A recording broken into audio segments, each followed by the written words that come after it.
Já sabe como refrescar as suas ideias na nova temporada?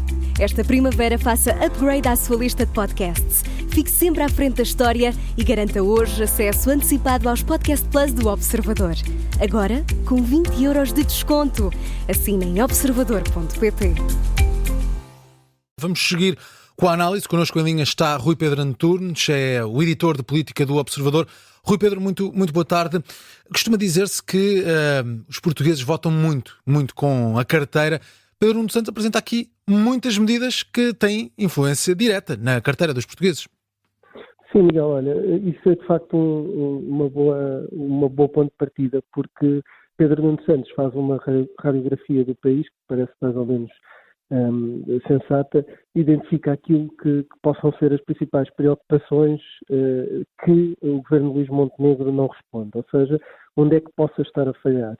E aí basta andar nos transportes públicos, nos cafés, ou conversar com amigos em qualquer lado para se perceber que as pessoas se queixam de que está tudo muito caro. O que é que ele responde a isso? Responde a questão do IVA zero e, portanto, o cabaz alimentar, as pessoas queixam-se do supermercado, está tudo muito caro. Depois tenta ir a estes problemas do cotidiano das pessoas, não é? Da eletricidade, tentar baixar a eletricidade, vai ao ponto nessa questão de dizer que vai intervir, por exemplo, na questão da botija do gás.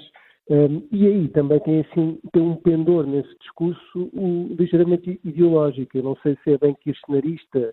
Ele falou muito tempo, mas não é por isso que passou a ser o Fidel Castro, mas nem quis nacionalizar, nem quer nacionalizar as empresas, mas quer nacionalizar uma parte dos lucros, porque naturalmente, a partir do momento que vai taxar e regular uma botija de gás, vai fazer com que a empresa do gás, seja a Galp ou seja qual for, tenha menos lucro.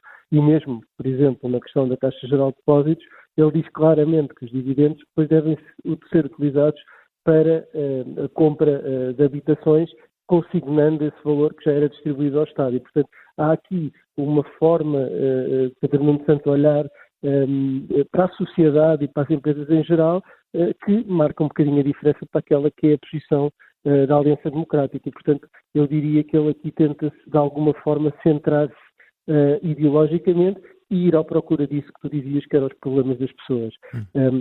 Não só nessa parte que tu dizias do bolso e da compra direta, que ele chega a dizer que as pessoas ganham mais, mas compram menos, mas depois também em duas áreas que eu não sei se queres que fale mais especificamente, como a habitação, a saúde. Sim. E o próprio trabalho, não é? Sim, sendo que, só indo aqui por partes, no que toca à saúde, foi detalhado essa entrada de alguns serviços, como medicina dentária, que já estava também no programa anterior do Partido Socialista para as últimas legislativas, a questão da saúde mental também a entrar no SNS, mas no que toca à habitação, Pedro Nuno Santos diz que as medidas da Aliança Democrática já se esgotaram, que o PSD, o governo PSD-CDS, já aplicou tudo aquilo que poderia aplicar quanto à habitação. Essa é a leitura de Pedro Nuno Santos nesta apresentação. O Partido Socialista, no governo de António Costa, também aplicou várias medidas. O que é que traz de novo, de facto, o Partido Socialista no que toca à habitação, nesta apresentação de programa?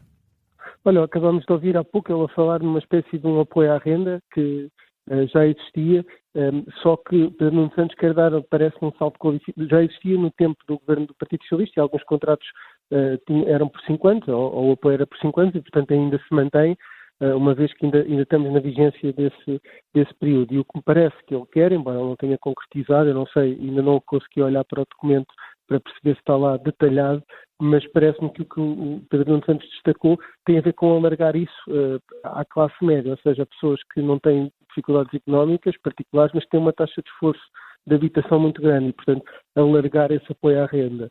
Ele depois, a certa altura, ataca a proposta que o AD tem feito, não só a maneira como tem tratado, por exemplo, o programa Porta 65, mas dá a entender, por exemplo, que a compra de habitações por sub-35 não tem grande efeito ou grande impacto. O que é certo é que o Governo anunciou há poucas semanas que já foram 20 mil jovens a beneficiar de comprar casa utilizando a isenção de IMT e de imposto de selo, e portanto acho que aí Pedro Nuno Santos não está a ver bem as coisas, e eu creio que, sem dizer, e isso é uma revogação, Pedro Nuno Santos naturalmente que na área da habitação não gosta dessa medida e, portanto, o que podemos assistir caso Pedro Nuno Santos ganhe as eleições é um bocadinho uma corrida à compra de casa por parte dessas pessoas que passarão a ter pouco tempo para aproveitar, porque me parece que essa medida em particular ele irá reverter e depois, por exemplo, se falar na área da saúde, não estou a ver que possa manter, por exemplo, as PVPs, ou pelo menos expendi-las, de certeza que não. E deixa-me só dizer nessa área, é verdade que as duas propostas, e tu reparaste nisso e bem, já estavam no anterior programa dele, mas de facto são duas falhas do SNS, portanto ele sabe que estão em falha e tenta capitalizar isso, não é? A saúde mental tem sido uma preocupação constante e a própria saúde oral, eu costumo contar isto, que uma vez estava a falar com o pai do SNS, com o António Arnaud, e perguntei-lhe o que é que falhou, e ele dizia, olha, a grande falha do SNS foi não ter investido na saúde oral, que depois previne muitas outras doenças.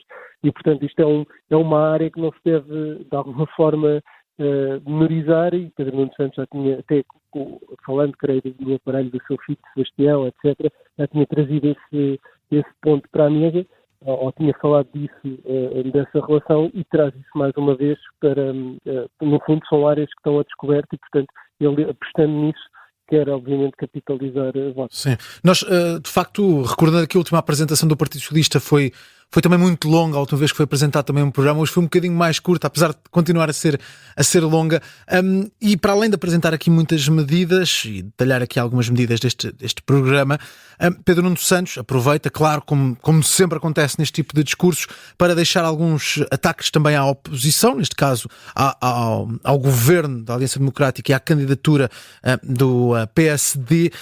Quis utilizar essa expressão, falta idoneidade ao líder do governo, criticou também a utilização de ações do governo para fazer propaganda pelo PSD e voltou a apontar culpas a Montenegro por este desfecho da crise política, o cenário de eleições. Que leitura política podemos fazer daquilo que disse Pedro Nuno Santos também nesses ataques ao governo?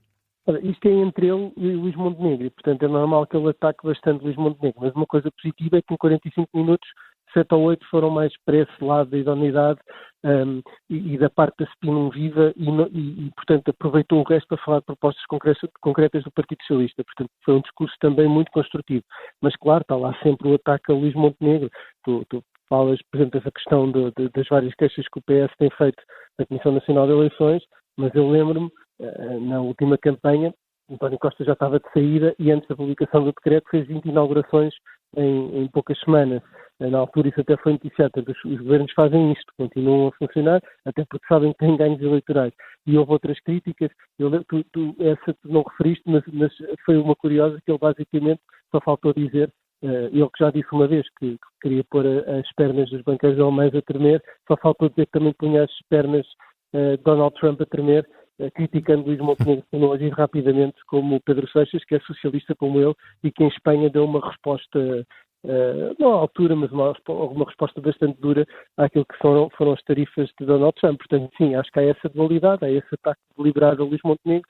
Felizmente para o Pedro Nuno Santos não foi só isso, e conseguiu desta vez também apresentar algumas propostas e aquilo que é o plano do Partido Socialista, e as pessoas podem realmente ficar aqui com uma perspectiva, ou votamos num ou no outro. Deixa-me só dizer mais uma coisa, Miguel, sobre o estilo de apresentação. Ele fala longo, demora tempo, mas as coisas também demoram tempo para explicar, mas houve ali algumas nuances. Ele chegou com Catarina Gamboa, a sua mulher, enfim, a sua companheira, e ela realmente não gostava dessas coisas, não é? Luís Montenegro costuma gostar de estar ao lado de Carla Montenegro a fazer campanha, e Pedro Nuno Santos, desta vez, também chegou de mão dada, enfim, parece estar ali a apostar numa imagem diferente e numa maneira de comunicar diferente a nível geral. Eu acho que ele faz bem, tentar fazer qualquer coisa diferente, porque se o slogan está atrás dele e o futuro é já, de facto o futuro dele vai se definir já, e se a campanha há um ano não resultou, ele tem que fazer qualquer coisa diferente, e efetivamente está a fazer com cartazes mais abnecados, menos abnecados, de mão dada com a mulher ou não,